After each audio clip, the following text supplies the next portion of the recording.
What's up you guys, welcome back. In this video I'm going to show you how to change video speed on Instagram Reels. That is quite simple and easy, so let's begin. And first open up your Instagram and then go to your camera and here at the bottom select Reel.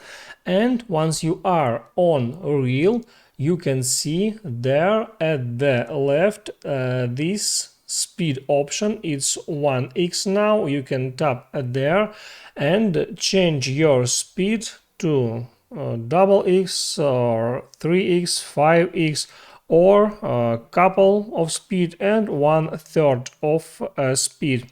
So if I will select double x speed and now if I record some video, now if I tap next, you will see that video is playing twice faster. Make sure you like this video if it was helpful for you, and see you next time.